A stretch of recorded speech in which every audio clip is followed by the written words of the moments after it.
Now, as gunshots echo across the wind-swept, snow-covered reaches of the wild Northwest, Quaker Puffed Wheat and Quaker Puffed Rice, the breakfast cereal shot from guns, present the challenge of the Yukon. It's Yukon King, swiftest and strongest lead dog of the Northwest, blazing the trail for Sergeant Preston of the Northwest Mounted Police in his relentless pursuit of lawbreakers. On King! On, you huskies! Gold discovered in the Yukon. A stampede to the Klondike in the wild race for riches. Back to the days of the gold rush. With Quaker Puffed Wheat and Quaker Puffed Rice, bringing you the adventures of Sergeant Preston and his wonder dog Yukon King as they meet the challenge of the Yukon.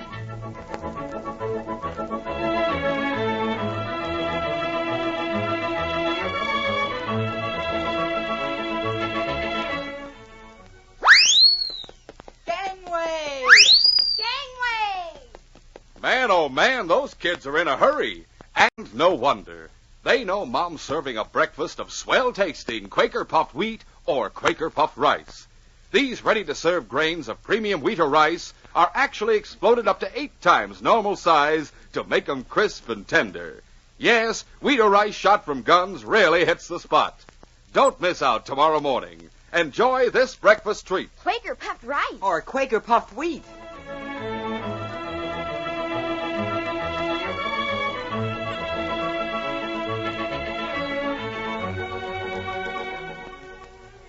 The rush to the Yukon was just getting underway when Lee Swanson finished college as a geologist. Lee and his young wife Sadie saw a golden opportunity in the Yukon. But after 2 weeks in the boomtown of Dawson, they began to doubt the wisdom in coming to the Yukon, though neither admitted it to the other until one day Lee returned to their room with a bundle of laundry under his arm. Oh, hello, Lee. What's that you have there? The laundry. I just stopped at the Chinaman's for it. Oh, I forgot to get it. This little bundle of laundry cost me exactly $30. $30? That's it.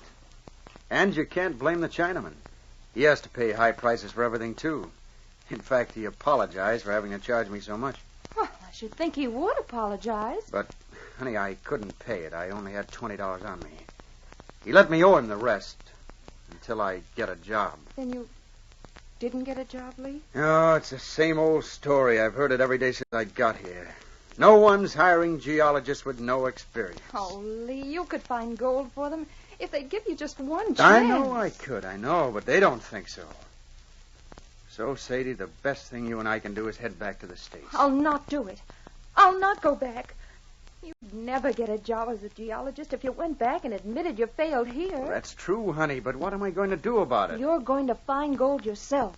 That's what you're going to do. You're going to show up those stupid speculators. Oh, no, Sadie, let's look at the facts and be honest about it. Right now, in your pocketbook, not mine, we have a total of $105. Lee, I've got an idea. A good idea. Huh? Well, let's hear it. I saw a little shack down the street today. Had a for rent sign on it. We're going to rent that shack, Lee, and I'm going into business. Into business? What kind of business? The laundry business. At $1 a sock and $5 a shirt, it looks like a mighty good business to get into. Oh, as tragic as this situation is, Sadie, I've got to laugh. I'm not fooling, Lee. I mean it. I'm buying 2 wash tubs and a scrubbing board in the morning. Now, just a minute, Sadie. No wife of mine is going to earn a living for me. Now, get that straight. And you get this straight. I have no intention of earning your living for you, but I am going to help you get started. And a wife who won't do that isn't worth her salt. What do you mean, help me? Am I going to wait on the customers and pretend to be the boss while you scrub their dirty linen? No, of course not. Lee, with the money I make, you can go into the back country and look for gold. What, you mean you'll grub stake me? Yes, that's what I mean. And I know you'll find gold. You'll make some of these mining speculators wish they'd hired you. Sadie, I hate the thought of you working over a wash tub, but I promise I won't let you down. I'll find gold. Wash tubs full. Sadie Swanson carried out her plans. The next day, she rented the shack, bought 2 wash tubs and a washboard, and went into business. Her husband, Lee, helped her to get set up, And at the end of the week, there was enough money to buy equipment for Lee to start out on his prospecting trip. It was 4 months later when Sergeant Preston, who had become one of Sadie's regular customers, dropped in with his famed lead dog, King, and a bundle of clothes to be washed. I'll have it ironed and ready for you tomorrow evening, Sergeant. No rush about it, Sadie. King and I are going to make a patrol to the Thunder Creek country, and we'll be gone about a week. Oh, well, it'll be ready when you return, Sergeant. And if you're going up Thunder Creek way, you can do me a favor. Well, I'd be glad to. I had a letter from Lee yesterday. He's up there. That's so? How's he making out, Sadie? Well, frankly, Lee's had a lot of bad luck. He hasn't struck anything so far, but he says the prospects are good. Someone will find that mother lode up that way one of these days, and Lee knows that. I think you and Lee are conspirators. How do you mean? Keeping my spirits up. Oh, I surely thought Lee would have found gold by now. I'm beginning to lose hope. Don't get disheartened, Sadie. Lee knows what he's about. I watched him at Cedar Creek and Bullfrog. Didn't waste much time in either place, and the diggings gave out in no time. Oh, I guess I should be ashamed for saying what I did. Don't tell him, will you? Of course not. Now, what's the favor you want me to do for you, Sadie? Oh, here's some money I've saved up. Lee needs it. Will you take it to him? Be glad to. Oh, thank you, Sergeant. Well, King, old boy, let's go. 3 days later, the sergeant and King arrived in the small settlement of Thunder Creek. And contrary to Preston's expectations, he found Lee Swanson in a jovial mood. When he handed over the money Sadie had sent, the young geologist chuckled. I'll bet that's every cent she had in the place. I suspected as much when she handed it to me. Sadie must be very blue, or she'd have sent a letter along with this money. Isn't that right, Sergeant? Well, I couldn't answer that, Lee. Don't lie to me, Sergeant. I know Sadie. When I don't get a letter, she's worried. Worried about me. She told you she was worried, too, didn't she? Well, yes, she did. There's no sense in me denying it. She said your luck had been bad recently. Good old Sadie. Sergeant, I've got the biggest surprise of her life. But until yesterday, I didn't dare build up her hopes. I had to keep it a secret. Well, let's hear it. I'm interested. Well, when I hit Thunder Creek, the Yukon Development Company thought they had a lead on the mother lode. Yes? They were preparing to go to work about a mile east of here. I looked over the terrain, knew they were wrong. I staked a claim a mile north and brought out a few samples and showed it to company officials. And they bought you out? For $100,000 in cash. Well, what a surprise for Sadie that's going to be. Congratulations, Lee. I knew you'd do it one of these days. Oh, you didn't sell outright, of course. Yes, I did, Sergeant. It was a gamble for both of us. The company said whole log or nothing, and I needed the money. You see, I've got my eye on another vein about 20 miles from here. You have? That's a secret, of course, until I've explored its possibilities. If it's as good as I think it is, I'll form my own company and develop it myself. That's why I accepted the $100,000. On that basis, you acted wisely. Now I'm going to ask you to do me a favor. All right, Lee, if I can. I'm going up there and stake that claim. And I don't want to get into any legal battles that lead up my operating capital. I want to witness that I staked the claim, that I took out samples. You want me to go with you? That's right. We can be back here by tomorrow noon, and I'll pack up my fortune and go back to Dawson with you and King. We can break the good news to Sadie together. How about it? I'll be glad to go with you. In fact, I'll register your claim right on the spot. We'd better get started, though. King heard you say go, and he's all for it. I sure hate to disappoint him. Disappoint him? How do you mean? Well, I've got the $100,000 in paper money, gold certificates. I don't want to take it with me. I might lose it or be robbed. I want to leave it here in the cabin, and I'd like King to stay on guard, if it's all right with you. It's all right with me. We can leave plenty of food and water, and I'll padlock the doors. The windows are locked from the inside. All right. Now, King, I'm going to ask you to stay here, fella. Don't let anyone come into this cabin while we're gone. You better draw a bucket of water, Sergeant. Put it near the fireplace so it doesn't freeze. All right. We'll leave food for him in the kitchen. Now, King, come here, boy. I want to show you something. See this book on the shelf here? Don't let anyone touch it. Understand? I've got my money hidden in it. And if anything happens to that money, Sadie'll have to go on washing clothes. I actually believe you do understand, old boy. A short time later, Duke Dunbar, a confidence man, entered a room in the Thunder Creek Tavern to find his nattily dressed partner, Nifty Smith, grooming himself in front of a cracked mirror over the washstand. Nifty, Here's where we make a cleanup. We've got to act fast. Let's hear it, Duke. You talk while I put on a clean shirt. I had breakfast with a clerk from the Yukon Development Company.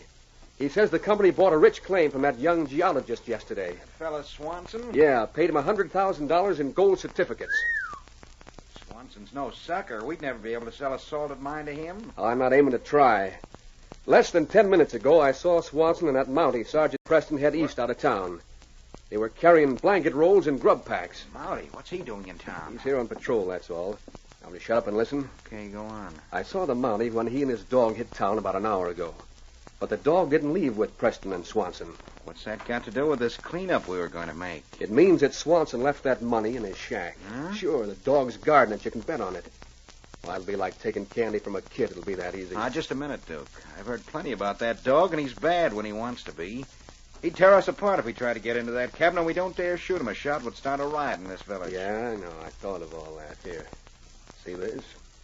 What do you got in that bottle? You remember that animal trainer with the circus who offered $500 to anyone who'd climb in the cage with the tigers?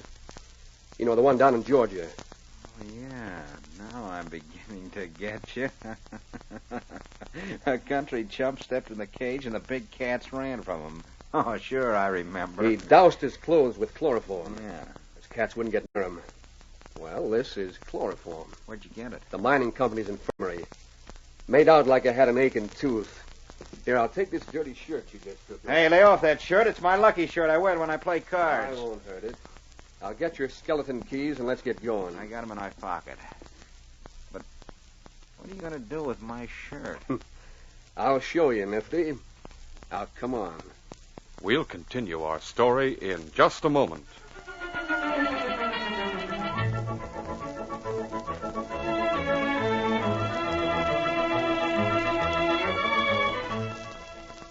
I am thinking of something. Can you tell me what it is? Gee, this sounds like a swell game. Can all of us play it? That's the idea, kids. You simply ask me questions. I'll answer right or wrong, and you see how quick you can guess just what it is I'm thinking of. Ready? Okay, let's see.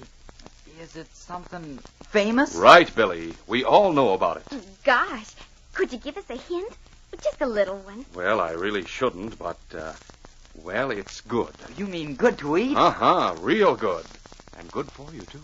Can you buy it in grocery stores? Sure can. And would it taste good for breakfast? It sure would. Oh, boy, I'll bet I know what it is you're thinking of. Me too. Is it shot from guns? Correct. That's what makes it so crisp and tender. We got it. It's Quaker puffed wheat. And Quaker puffed rice. Kid, you hit the nail right on the head. I was thinking of Quaker puffed wheat and Quaker puffed rice. The swell-tasting, ready-to-serve breakfast cereals shot from guns. And fellas and girls, take a tip from me. Here's a breakfast worth thinking about.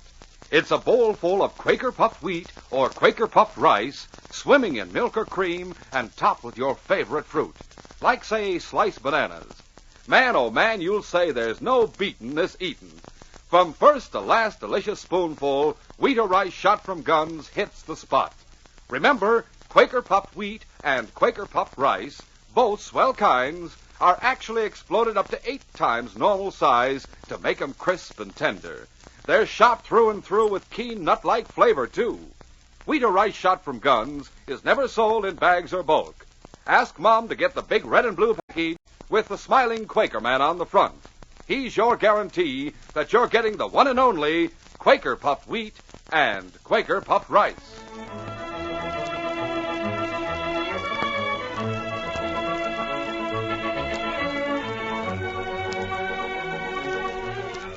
Now to continue our story.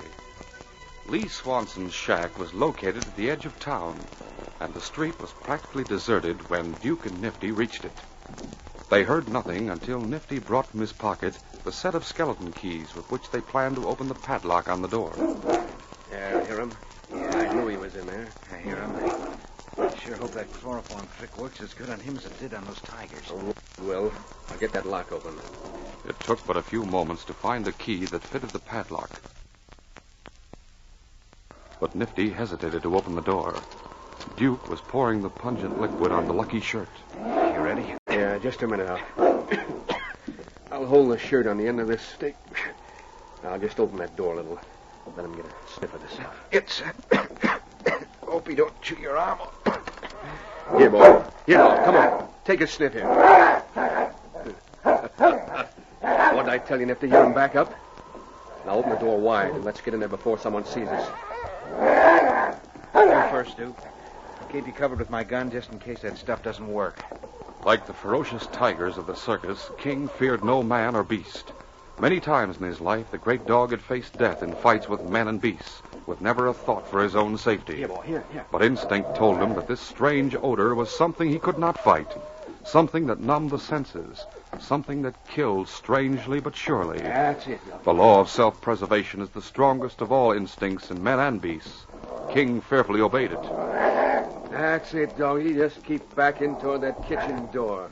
He doesn't want any of it. He's backing up just like those circus tigers did. There, he's backed into the kitchen. Kick the door shut. Right. Yeah, that did it. He's locked in there for keeps. I don't blame him for running. That stuff's awful. Phew, I hope it doesn't knock us out. No, it won't. We'll leave the door open and air the place out. Then let's start going through this cabin with a fine-tooth comb. Right. The following day, when Sergeant Preston and Lee Swanson returned, they were mystified to find King in the kitchen with the intervening door closed. Well, that's strange. I wonder how he got that door shut. It is strange. Just a minute, King. I'll let you out. Now, how'd you get yourself locked in there? Sure is excited about it. Can't understand it, Lee. Where'd you put his food? In the kitchen. He must have gone in there to eat it, and a gust of wind down the chimney may have blown the door closed. It's possible. Yes, it is. King, you must have been very thirsty locked in the kitchen. Lee, there's something wrong about this, and he's trying to tell us. No one's been in the cabin, Sergeant. The front door was padlocked just as I left it. Nothing's been disturbed inside. Where'd you leave that money? You'll laugh when I show you. I had an old copy of the World Almanac. I cut out the center of the inside pages, leaving the covers intact. Then I put the money inside. No one had suspected it contained.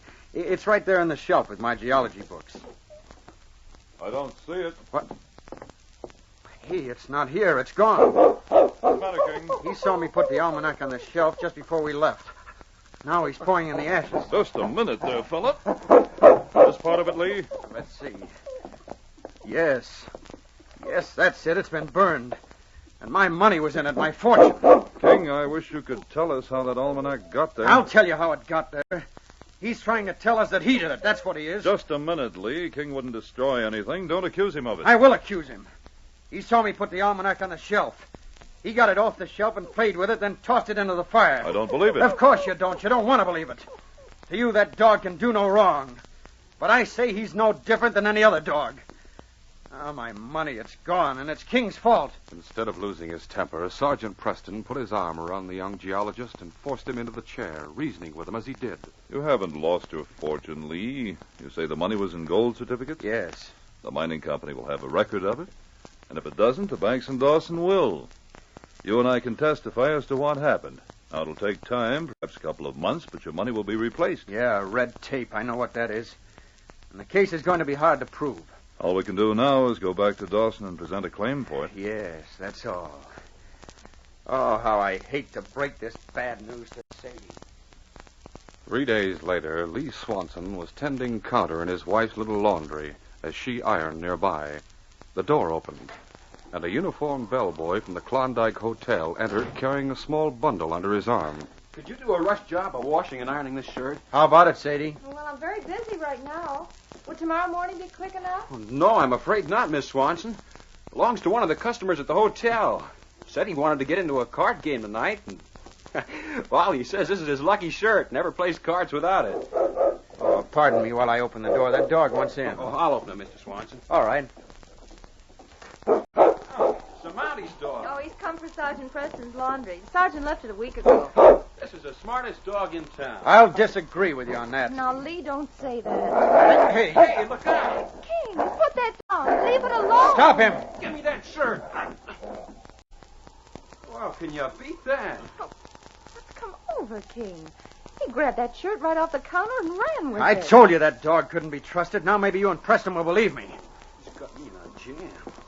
I don't dare go back without that shirt. That gambler will kill me. And you'd better go get it. It's just what I'm going to do. And I'm going with you. Preston's going to keep that dog out of here from now on.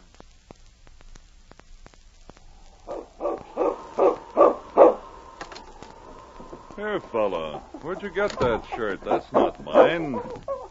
I sent you for my laundry, and you bring back this thing. I'd hate for my friends to see me wearing a shirt as loud as this one. And if the commissioner saw me, we'd both be out of a job. Come in. Hello, Lee. Well, Preston, what's so funny about this? Either Sadie or King made a mistake. This isn't my shirt. You bet it's not yours. That dog got me into plenty of trouble. Just look, this shirt's ruined. It's not only dirty, it's ripped. Oh, I'm going to catch it. That gambler will kill me. And I hope he kills this dog. Lee, I don't want to hear any more of that.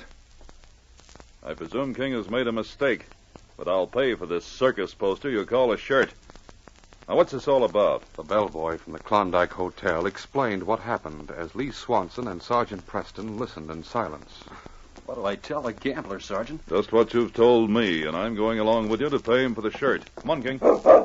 Picking up the soiled shirt, Sergeant Preston moved through the door with King and the bellboy at his heels. A few minutes later, they entered the hotel hallway that led to the room occupied by Nifty Smith and Duke Dunbar. The bellboy was still fearful. I sure hate to walk in there and face that fellow. He'll complain to the management about me. Very well. Let me go in first and explain. Will you do that? Yes, son. You and King stay outside while I call you. Oh, it sure is swell of you, Sergeant. King, stay with the bellboy. Well, the gambler's at number 27 at the end of the hall. There's two of them occupying the room. Don't go away. I won't. I'll be right here.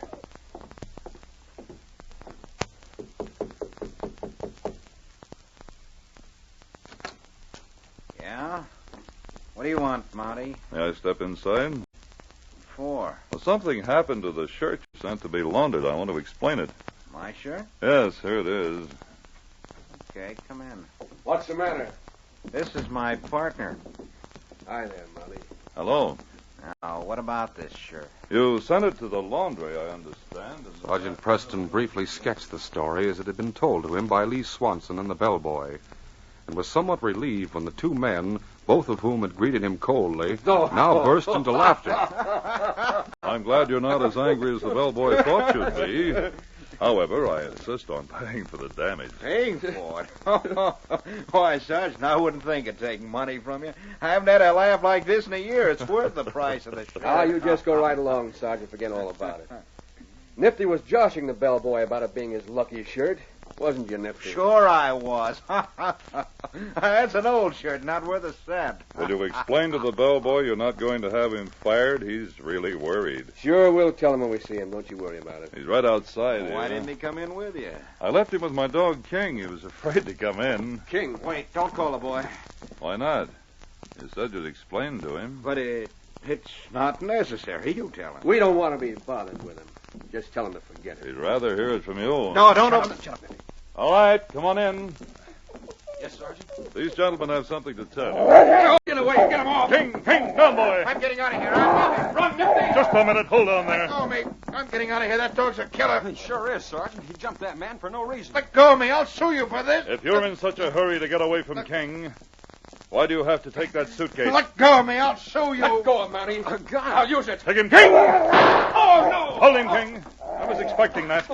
I'll get your hands up, both of you. Did he shoot you, Sergeant? No, thanks to King. Come over here, son. Yes, sir. Open that suitcase. Yes, sir. You'll regret this. I recognized both of you when I walked in here. Nifty Smith and Duke Dunbar, confidence men. Then why didn't you arrest us when you came in? I wanted to know why King was interested in stealing your shirt from a laundry. And I think I'll find the answer in that suitcase. You won't find anything to hang on us. Hey, look here, Sergeant. Money, plenty of it. Leave that money alone. We made that honest. Gold certificates. Let's see the numbers on those. Here you are. Just as I thought. I know where these came from. What's the matter with King, Sergeant? Snarling at the suitcase. You notice a peculiar odor coming from the suitcase? Yes, I do. What is it? Chloroform. Coming from this little bottle. But why would... Right now, I haven't time to explain. King and I have a job to do. Duke Dunbar, Nifty Smith, I arrest you in the name of the Queen. For what? Grand larceny. Come on, you're going to jail. Yeah, you can't do that. Despite their protests, Duke and Nifty were taken to the jail. It was a little later when Sadie looked out the window and saw the Mountie and his dog approaching. Oh, here come Sergeant Preston and King. He'd better not bring that dog in here. I warned him, Sadie. Oh, now, Lee, don't talk like that. King never did anything like that before. He must have a reason. He's just an ornery, destructive pooch. That's all there is to it. I'll not let him in here. Get that dog out of here. I warned you once. Please, Lee. Come on, King. Come on in, boy. Sergeant, I told you to get that dog out of here, and I mean it. Lee, before we leave, I think you'll apologize to King for all you said about him. Take a look at these. Money. Gold certificates. Ever see them before, Lee? Oh, yes. They're mine. Where did you get them? From the men who robbed your cabin on Thunder Creek. Thanks to King and the shirt you accused him of stealing. Oh, Sergeant. When Sergeant Preston had explained all the circumstances leading to the arrest and confessions of Duke Dunbar and Nifty Smith, Lee Swanson reached down and took the great dog's paw in his hand. King, if you were a man, I'd tell you to sock me in the jaw. I've got it coming. But the best thing I can do is to shake your paw and ask, let's be friends again. Well, it was you, not King, who wanted to break friendship, Lee. That's right, Sadie. King's proved he was Lee's friend all the time. Yes, King, old fellow, the case is closed.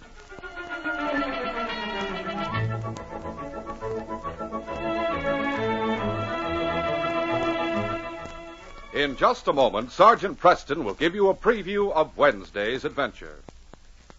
Fellas and girls, remember, delicious Quaker puffed wheat and Quaker puffed rice now offer you at no extra cost a complete miniature model farm. Yes, 46 detailed scale models are now on 8 different packages of the breakfast cereal shot from guns. You get exciting models like Big Red Barn with sliding door, the farmhouse itself, windmill that turns, and listen. That's Biff the bull, just one of many models of animals to stock your farm. And remember, at no extra cost, you get as many as 6 models to a single package. Don't delay. Ask for Quaker puffed wheat and Quaker puffed rice today. These radio dramas, a feature of the Challenge of the Yukon Incorporated, are created and produced by George W. Trendle, directed by Fred Flowerday, and supervised by Charles D. Livingston. The part of Sergeant Preston is played by Paul Sutton. They are brought to you every Monday, Wednesday, and Friday at this same time by Quaker puffed wheat and Quaker puffed rice, the breakfast cereal shot from guns. Listen Wednesday when Sergeant Preston and Yukon King meet the challenge of the Yukon in the case of the Trail of the Werewolf. According to legend, a werewolf is a man who has taken the form of a wolf. What the Trail King and I followed was that of a wolf in the form of a man. A killer who was both cruel and cunning. And we faced our greatest danger when we reached the end of the trail and the werewolf was at bay. Be sure to hear this exciting adventure Wednesday.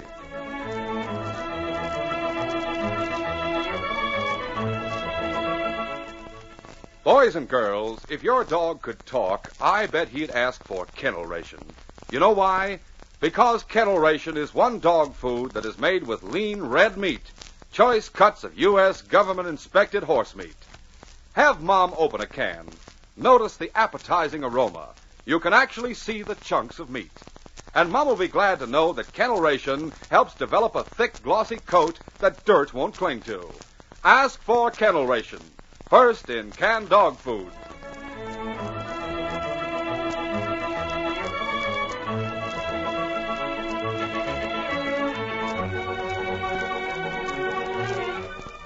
This is J. Michael wishing you goodbye, good luck, and good health from Quaker puffed wheat and Quaker puffed rice.